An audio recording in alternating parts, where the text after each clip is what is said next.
Welcome to this look at the newest Overwatch patch. That is the 22nd of March 2016. Some first impressions about how things are looking, looks at the skins, the new map which is Route 66, and a few extra changes. So first up we have Bastion. Previously we had the antique skin and now he's got a woodbot skin, which I quite like. It's got sort of marquetry, wood paneling kind of feel to it, which is cool. On to Diva. She has a new Junker skin, kind of like a made from a junkyard, bits and bobs. Then we have the Stinger, basically a giant bumblebee. Actually looks really cool in game. On to Junkrat. He finally has a legendary skin in the form of the Jester, and I've got to say that is really, really unsettling. Lucio, his giant frog is now a gold giant frog in the Hip Hopper. Yes, nice pun. What was the Mystery Man has now a colour variant as well called Vigilante. Bright yellow, if you like that sort of thing. Gonna admit to not knowing what this is. I guess this is a Blizzard thing. It's called Nevermore. Kind of a bird-like effect. He's got like a beak mask and stuff. And the Blackwatch skin has been fixed again. Soldier 76, where he had Daredevil 76, there's now a Stunt Rider 76 as well. As you can see, basically the same, few colour differences with a helmet. Perhaps the king of skins, Torbjorn, now has a quite superb pirate in the form of Barbarossa, Redbeard, and Blackbeard there as well. And finally we have Zarya, where before we had the industrial skin everyone knew about. Now we have Cybergoth, basically another colour variant. So looking at this new map, this is Route 66. And if you weren't making the comparisons with Team Fortress 2 before, now is the time to do so. Not only is the aesthetic the same, but that payload that you have to push along is a bomb on a cart. Like, holy cow.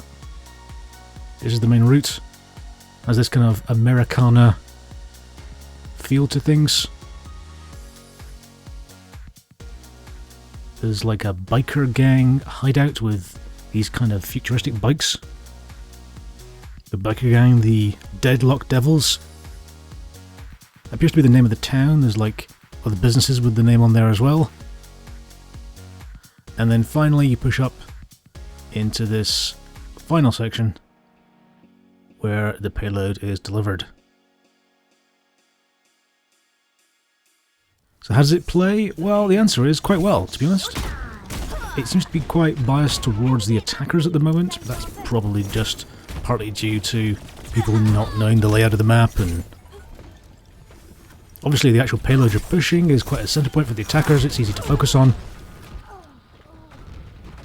The defenders, who have further to travel, often don't know the way around at the moment, so things get a little bit broken up and disjointed and people go off to look at things. So as long as you've got a few people actually pushing the payload, at the moment it's a bit of a walkover. That said, I've only played it a few times. Maybe that'll change with a bit of extra knowledge of the map. We shall see how that goes. It plays quite nice though. Often there's flanking routes, a fair bit of verticality to the map, which is a nice thing to see. A bit more than perhaps even the maps we've seen currently.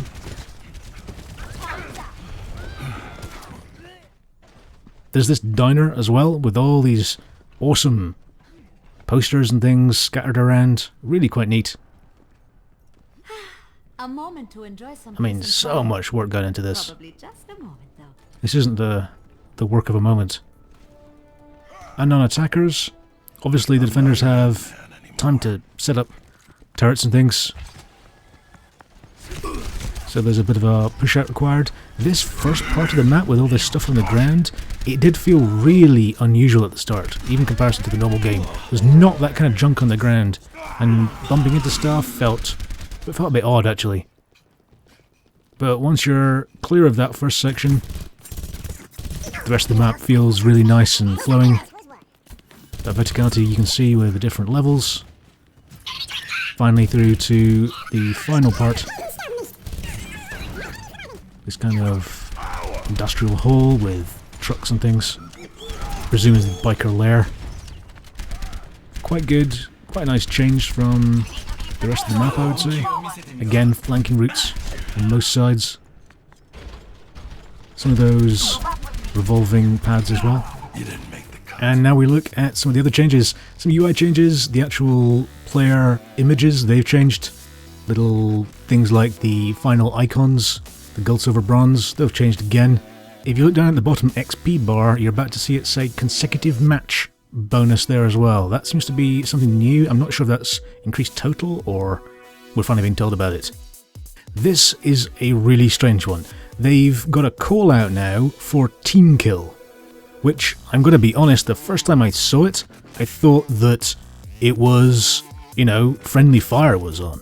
But in actual fact, that is for wiping the enemy team, that is an ace. And I know Blizzard isn't famous for their FPS games, but saying team kill when you mean ace, those are like the opposite.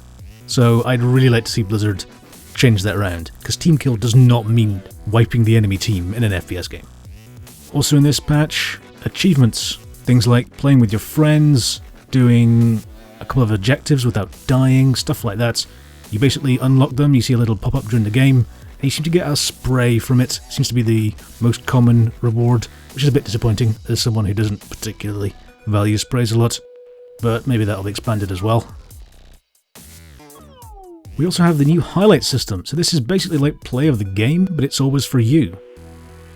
So your last few matches are there, you always see what it thinks is your play of the game. Here's me playing Symmetra, I get kill, and you'll notice there's a nice Overwatch logo afterwards as well. I would put money on them putting YouTube export options for this, because that would seem to be a very smart move. And finally we have the weekly brawl mode. Seems to be basically a custom game focused in one specific direction.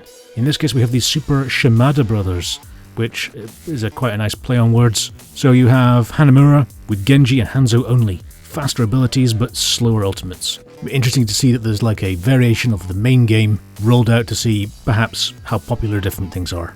So that's a quick look at the latest patch. Thank you very much for watching. If you did like the video, why don't you leave me some feedback, thumb up, comment, something like that. If you know who that Reaper skin is, please do leave a comment below, because I'm none the wiser. If you really like the video, why not thumb that subscribe button as well, that really helps me out. If you want to follow me on Twitter, I'm at LCTRGames. Thanks once again for watching this video. I'll see you next time. Take care.